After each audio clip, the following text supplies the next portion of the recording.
ಭಾರತದ ಅಣುಶಕ್ತಿ ವಲಯಕ್ಕೆ ಖಾಸಗಿ ಹೆಜ್ಜೆ. ಮೋದಿ ಸರ್ಕಾರದಿಂದ ಶಾಂತಿ ಬಿಲ್ಗೆ ಒಪ್ಪಿಗೆ.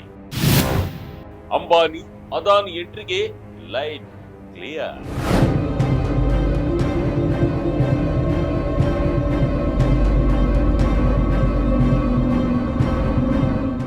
ವಿಜಯ ಕರ್ನಾಟಕ ವೀಕ್ಷಕರಿಗೆ ಸ್ವಾಗತ.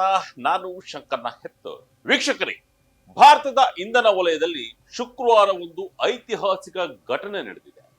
ಇಷ್ಟು ದಿನ ಕೇವಲ ಸರ್ಕಾರದ ಬಿಗಿ ಹಿಡಿತದಲ್ಲಿದ್ದ ಅತ್ಯಂತ ಸೂಕ್ಷ್ಮ ಎಂದು ಪರಿಗಣಿಸಲಾಗಿದ್ದ ಅಣುಶಕ್ತಿ ಅಥವಾ ನ್ಯೂಕ್ಲಿಯರ್ ಪವರ್ ವಲಯದ ಬಾಗಿಲು ಇದೀಗ ಖಾಸಗಿ ವಲಯಕ್ಕೆ ತೆರೆಯಲಾಗಿದೆ. ಪ್ರಧಾನಿ ನರೇಂದ್ರ ಮೋದಿ ನೇತೃತ್ವದ ಕೇಂದ್ರ ಸಚಿವ ಸಂಪುಟವು ಮಹತ್ವಾಕಾಂಕ್ಷೆಯ ಅಣುಶಕ್ತಿ ಮಸೂದೆ 2025 ಅಥವಾ ಅಟೋಮಿಕ್ ಎನರ್ಜಿ ಬಿಲ್ 2025ಕ್ಕೆ ಅನುಮೋದನೆ ನೀಡಿದೆ. ಈ ಬಿಲ್ಗೆ ಸರ್ಕಾರ ಇಟ್ಟಿರುವ ಹೆಸರು ಶಾಂತಿ ಅಂತ. ಶಾಂತಿ ಅಂದ್ರೆ sustainable harnessing of advancement of nuclear energy for transforming India ಅಂತ. ಹೆಸರೇ ಹೇಳುವಂತೆ ಇದು ಭಾರತವನ್ನ ಬದಲಾಯಿಸುವ ಇಂಧನ ಕ್ಷೇತ್ರದಲ್ಲಿ ಸ್ವಾವಲಂಬನೆ ಸಾಧಿಸುವ ಮತ್ತು ಗ್ರೀನ್ ಎನರ್ಜಿ ಕಡೆಗೆ ಭಾರತವನ್ನ ಕೊಂಡೊಯ್ಯುವ ದೊಡ್ಡ ಹೆಜ್ಜೆಯಾಗಿದೆ. ಹಾಗಾದ್ರೆ ಏನಿದು ಶಾಂತಿ ಮಸೂದೆ? ದಶಕಗಳ ಕಾಲ ಅಣ್ವಸ್ತ್ರ ಕ್ಷೇತ್ರದಲ್ಲಿ ಸರ್ಕಾರವೇ ಇಟ್ಟುಕೊಂಡಿದ್ದ ಏಕಸ್ವಾಮ್ಯ ಅಥವಾ ಮನೋಪೊಲಿಯನ್ನ ಮುರಿಯುತ್ತಿರೋದು ಯಾಕೆ? ಖಾಸಗಿ ಕಂಪನಿಗಳು ಅಣುಶಕ್ತಿ ವಲಯದಲ್ಲಿ ಏನು ಮಾಡಬಹುದು? ಇದರಿಂದ ಸ್ಟಾಕ್ ಮಾರ್ಕೆಟ್ ನಲ್ಲಿ ಆದ ಸಂಚಲನವೇನು? ಎಲ್ಲದರ ಬಗ್ಗೆ ಕಂಪ್ಲೀಟ್ ಡೀಟೇಲ್ಸ್ ಇಲ್ಲಿದೆ ನೋಡಿ.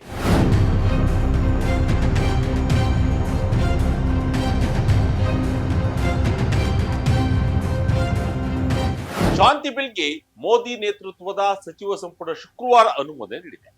ಇದು ಭಾರತದ ಅಣುಶಕ್ತಿ ಕಾರ್ಯಕ್ರಮ ಪ್ರಾರಂಭವಾದಾಗಿನಿಂದ ಇಲ್ಲಿಯವರೆಗಿನ ಅತ್ಯಂತ ಮಹತ್ವದ ಸುಧಾರಣೆಗಳಲ್ಲಿ ಒಂದಾಗಿದೆ. ಶುಕ್ರವಾರ ಪ್ರಧಾನಿ ಮೋದಿ ನೇತೃತ್ವದಲ್ಲಿ ನಡೆದ ಕೇಂದ್ರ ಸಚಿವ ಸಂಪುಟ ಸಭೆಯಲ್ಲಿ ಈ ಮಸೂದೆಗೆ ಗ್ರೀನ್ ಸಿಗ್ನಲ್ ಸಿಕ್ಕಿದೆ. ಅಣುಶಕ್ತಿ ಇಲಾಖೆ ದಶಕಗಳಿಂದ ಹೊಂದಿದ್ದ ಏಕಸ್ವಾಮ್ಯವನ್ನ ಮುರಿದು ಅಣು ವಿದ್ಯುತ್ ಪರಿಸರ ವ್ಯವಸ್ಥೆಗೆ ಖಾಸಗಿ ಸಹಭಾಗಿತ್ವವನ್ನ ತರುವುದು ಈ ಬಿಲ್ನ ಪ್ರಮುಖ ಉದ್ದೇಶ.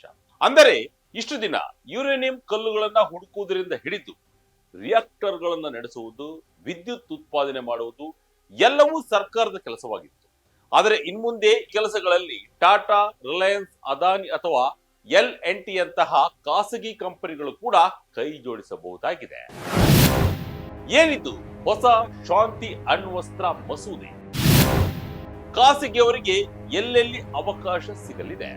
ಈ ಹೊಸ ಬಿಲ್ ಅಣುಶಕ್ತಿಗೆ ಸಂಬಂಧಿಸಿದ ಹಳೆ ಮತ್ತು ಅನೇಕ ಕಾನೂನುಗಳನ್ನ ಒಗ್ಗೂಡಿಸಿ ಒಂದು ಏಕೀಕೃತ ಮತ್ತು ಆಧುನಿಕ ಕಾನೂನು ಫ್ರೇಮ್ ವರ್ಕ್ ಅನ್ನ ರಚಿಸಿವೆ. ಪ್ರಮುಖವಾಗಿ 1963ರ ಅಣುಶಕ್ತಿ ಕಾಯ್ದೆಯ ಸೆಕ್ಷನ್ 3ಕ್ಕೆ ತಿದ್ದುಪಡಿ ತರಲಾಗುತ್ತಿದೆ ಎಂದು ಮೂಲಗಳು ತಿಳಿಸಿವೆ. ಹಳೆ ಕಾಯ್ದೆಯ ಪ್ರಕಾರ ವಿಕಿರಣಶೀಲ ವಸ್ತುಗಳನ್ನ ನಿರ್ವಹಿಸುವ ಅಧಿಕಾರ ಕೇವಲ ಕೇಂದ್ರ ಸರ್ಕಾರ ಮತ್ತು ಅದರ ಸಂಸ್ಥೆಗಳಿಗೆ ಮಾತ್ರ ಇತ್ತು. ಆದರೆ ಈಗ ತರಲಾಗುತ್ತಿರುವ ಬದಲಾವಣೆಯ ಪ್ರಕಾರ ಕಂಪನಿಗಳ ಕಾಯ್ದೆ 2013ರ ಅಡಿಯಲ್ಲಿ ರಿಜಿಸ್ಟರ್ ಆಗಿರುವ ಖಾಸಗಿ ಸಂಸ್ಥೆಗಳು ಕೂಡ ಅಣುಶಕ್ತಿ ವಲಯಕ್ಕೆ ಪ್ರವೇಶಿಸಬಹುದು. ಹಾಗಂತ ಅವರಿಗೆ ಪೂರ್ಣ ಸ್ವಾತಂತ್ರ್ಯ ಇರುವುದಿಲ್ಲ. ಕಂಪನಿ ಎಂಬ ಪದದ ವ್ಯಾಖ್ಯಾನವನ್ನ ವಿಸ್ತರಿಸಲಾಗಿದ್ದು, ಕಟ್ಟುನಿಟ್ಟಾದ ಸರ್ಕಾರದ ನಿಯಮಗಳ ಅಡಿಯಲ್ಲಿ ಖಾಸಗಿ ಕಂಪನಿಗಳು ಅಣುಶಕ್ತಿಯನ್ನ ಉತ್ಪಾದಿಸಲು ಮತ್ತು ಬಳಸಲು ಪರವಾನಗಿ ಪಡೆಯಲಿವೆ.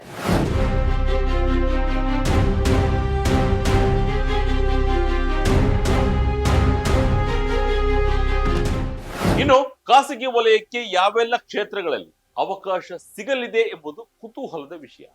ಅದನ್ನ ನೋಡ್ತಾ ಹೋದ್ರೆ ಬಿಲ್ ಪ್ರಕಾರ ಅಣು ಖನಿಜಗಳ ಗಣಿಗಾರಿಕೆ ಮತ್ತು ಪರಿಶೋಧನೆಗೆ ಅವಕಾಶ ಸಿಗಲಿದೆ. ಇಂಧನ ತಯಾರಿಕೆ ಅಥವಾ ಫ್ಯೂಯಲ್ ಫ್ಯಾಬ್ರಿಕೇಶನ್ ಅನ್ನ ನಡೆಸಬಹುದು. ಅಣು ರಿಯಾಕ್ಟರ್ಗಳು ಮತ್ತು ಉಪಕರಣಗಳ ತಯಾರಿಕೆಗೂ ಒಪ್ಪಿಗೆ ಸಿಗಲಿದೆ.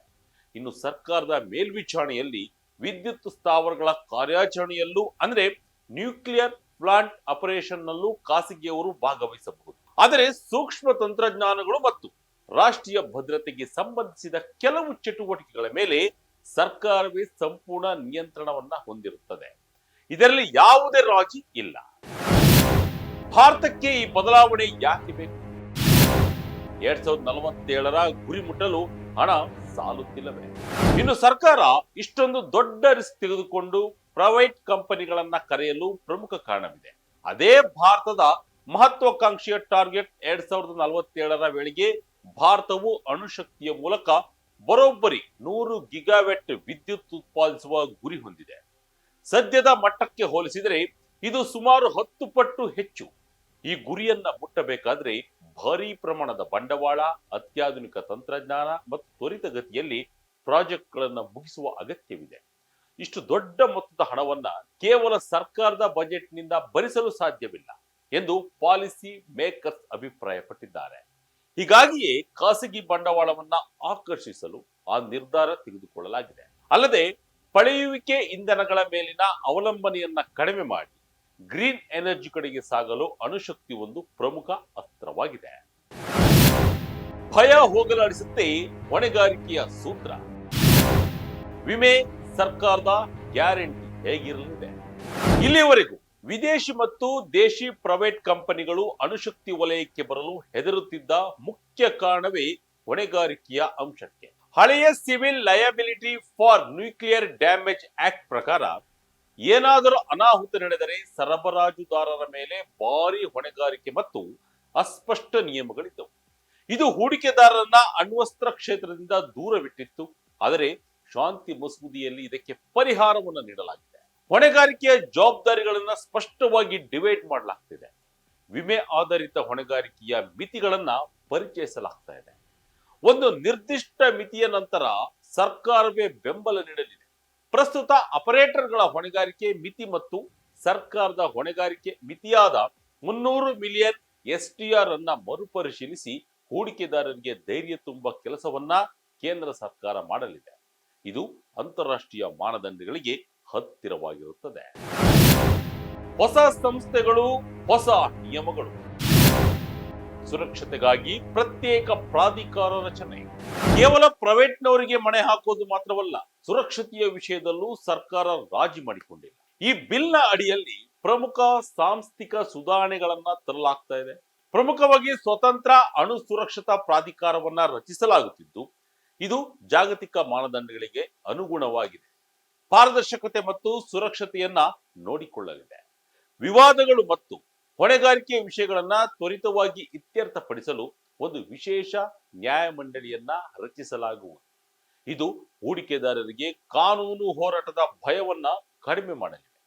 ಈ ಮೂಲಕ ಅಣುಶಕ್ತಿ ವಲಯದ ನಿಯಂತ್ರಣವನ್ನ ಅಣುಶಕ್ತಿ ಇಲಾಖೆ ಮತ್ತು ವಿದ್ಯುತ್ ಸಚಿವಾಲಯ ಹಂಚಿಕೊಳ್ಳುವ ಸಾಧ್ಯತೆ ಇದೆ. ತಜ್ಞರ ಸಮಿತಿಯ ಶಿಫಾರಸಿನ ಮೇರೆಗೆ ಕೇಂದ್ರ ಸರ್ಕಾರ ಲೈಸೆನ್ಸ್ ಸಿಸ್ಟಮ್ ಮೂಲಕ ಪ್ರೈವೇಟ್ ಪ್ಲೇಯರ್ಸ್ ಅನ್ನ ಕಂಟ್ರೋಲ್ ಮಾಡಲಾಗುತ್ತಿದೆ. ಬಜೆಟ್ನಲ್ಲಿ ನಿರ್ಮಲಾ ಸೀತಾರಾಮನ್ ಘೋಷಣೆ. ಸ್ಟಾಕ್ ಮಾರ್ಕೆಟ್ನಲ್ಲಿ ರಾಕೆಟ್ ಆದ ಷೇರುಗಳು. ಈ ವರ್ಷದ ಆರಂಭದಲ್ಲಿ ಹಣಕಾಸು ಸಚಿವೆ ನಿರ್ಮಲಾ ಸೀತಾರಾಮನ್ ರವರು ಬಜೆಟ್ ಭಾಷಣದಲ್ಲಿ ಅಣುಶಕ್ತಿ ವಲಯವನ್ನ ಖಾಸಗಿ ಹೂಡಿಕೆದಾರರಿಗೆ ತೆರೆಯುವ ಸುಳಿವು ನೀಡಿದ್ದರು. ಸಣ್ಣ ಮಾಡ್ಯುಲರ್ ರಿಯಾಕ್ಟರ್ಗಳ ಸಂಶೋಧನೆ ಮತ್ತು ಅಭಿವೃದ್ಧಿಗಾಗಿ 20,000 ಕೋಟಿ ರೂಪಾಯಿಗಳ ಅನುದಾನವನ್ನ ಘೋಷಿಸಿದ್ದರು. 2033ರ ವೇಳೆಗೆ 5 ಸ್ವದೇಶಿ SMR ಗಳನ್ನ ಕಾರ್ಯಗತಗೊಳಿಸುವ ಗುರಿಯನ್ನ ಹಾಕಿಕೊಳ್ಳಲಾಗಿತ್ತು. ಈ ಸುದ್ದಿ ಹೊರ ಬರುತ್ತಿದ್ದಂತೆಯೇ ಸ್ಟಾಕ್ ಮಾರ್ಕೆಟ್ನಲ್ಲಿ ಅಣುಶಕ್ತಿ ಮತ್ತು ಇಂಧನ ವಲಯದ ಕಂಪನಿಗಳ ಷೇರುಗಳು ಗಗನಕ್ಕೇರಿವೆ. ಶುಕ್ರವಾರ ಮಧ್ಯಾಹ್ನದ ವೇಳೆಗೆ ವಾಲ್ಚಂದ್ ನಗರ ಇಂಡಸ್ಟ್ರೀಸ್ ಷೇರುಗಳು 14% ಹೆಚ್ಚು ಏರಿಕೆ ಕಂಡಿವೆ. BHEL, L&T, MTAR ಟೆಕ್ ಮತ್ತು NTPC ಷೇರುಗಳು ಕೂಡ ಲಾಭದಲ್ಲಿ ವಹಿವಾಟು ನಡೆಸಿದ್ದು, ಹೂಡಿಕೆದಾರರು ಒಂದಿಷ್ಟು ಲಾಭ ಮಾಡಿಕೊಂಡಿದ್ದಾರೆ. ಸದ್ಯಕ್ಕೆ ಕ್ಯಾಬಿನೆಟ್ ಅನುಮೋದನೆ ಸಿಕ್ಕಿರುವ ಶಾಂತಿ ಮಸೂದೆ ಸದ್ಯ ನಡೆಯುತ್ತಿರುವ ಸಂಸತ್ತಿನ ಚಳಿಗಾಲದ ಅಧಿವೇಶನದಲ್ಲಿ ಮಂಡನೆಯಾಗುವ ಸಾಧ್ಯತೆ ಇದೆ. ಲೋಕಸಭೆ ಮತ್ತು ರಾಜ್ಯಸಭೆ ಪಾಸ್ ಆಗಿ ರಾಷ್ಟ್ರಪತಿಗಳ ಅಂಕಿತ ಬಿದ್ದರೆ ಇದು ಕಾನೂನಾಗಲಿದೆ. ಆದರೆ ನ್ಯೂಕ್ಲಿಯರ್ ಸೆಕ್ಟರ್ಗೆ ಖಾಸಗಿ ವಲಯದ ಪ್ರವೇಶಕ್ಕೆ ವಿರೋಧ ಪಕ್ಷಗಳು ವಿರೋಧ ವ್ಯಕ್ತಪಡಿಸುವ ಸಾಧ್ಯತೆಯೂ ಇದೆ.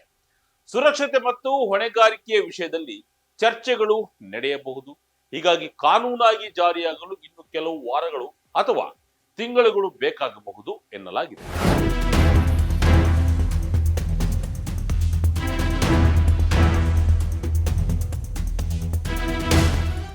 ಒಟ್ಟಿನಲ್ಲಿ ಮೋದಿ ಸರ್ಕಾರದ ಶಾಂತಿ ಮಸೂದೆಯು ಭಾರತದ ಇಂಧನ ಭವಿಷ್ಯದ ದೃಷ್ಟಿಯಿಂದ ಒಂದು ಗೇಮ್ ಚೇಂಜರ್ ಎನ್ನಬಹುದು. ರಾಷ್ಟ್ರೀಯ ಭದ್ರತೆ ಮತ್ತು ಇಂಧನ ಅಗತ್ಯತೆಗಳ ನಡುವೆ ಬ್ಯಾಲೆನ್ಸ್ ಸಾಧಿಸುತ್ತಾ $1 ಬಿಲಿಯನ್ ಬಂಡವಾಳ ಹೂಡಿಕೆಗೆ ಇದು ದಾರಿ ಮಾಡಿಕೊಡಲಿದೆ. 2047ರ ವೇಳೆಗೆ ವಿಕಸಿತ ಭಾರತದ ಕನಸನ್ನ ನನಸು ಮಾಡಲು ಮತ್ತು ಹವಾಮಾನ ಬದಲಾವಣೆಯ ಸವಾಲನ್ನ ಎದುರಿಸಲು ಅಣುಶಕ್ತಿ ಭಾರತಕ್ಕೆ ಅನಿವಾರ್ಯವಾಗಿದೆ. ಈ ಮಸೂದೆ ಸರಿಯಾಗಿ ಜಾರಿಯಾದ್ರೆ ಭಾರತವು ಕ್ಲೀನ್ ಎನರ್ಜಿ ಕ್ಷೇತ್ರದಲ್ಲಿ ವಿಶ್ವದ ದೊಡ್ಡಣ್ಣನಾಗಿ ಹೊರಹೊಮ್ಮುವುದರಲ್ಲಿ ಯಾವುದೇ ಅನುಮಾನವಿಲ್ಲ. ಇದಾಗಿತ್ತು ಈ ಕ್ಷಣದ ಇಂಟ್ರೆಸ್ಟಿಂಗ್ ಸ್ಟೋರಿ. ಇದೇ ರೀತಿ ಸ್ಟೋರಿಗಾಗಿ Vijaya Karnataka website, YouTube page, Facebook page follow ಮಾಡ್ತಾ ಇರಿ. ಧನ್ಯವಾದಗಳು.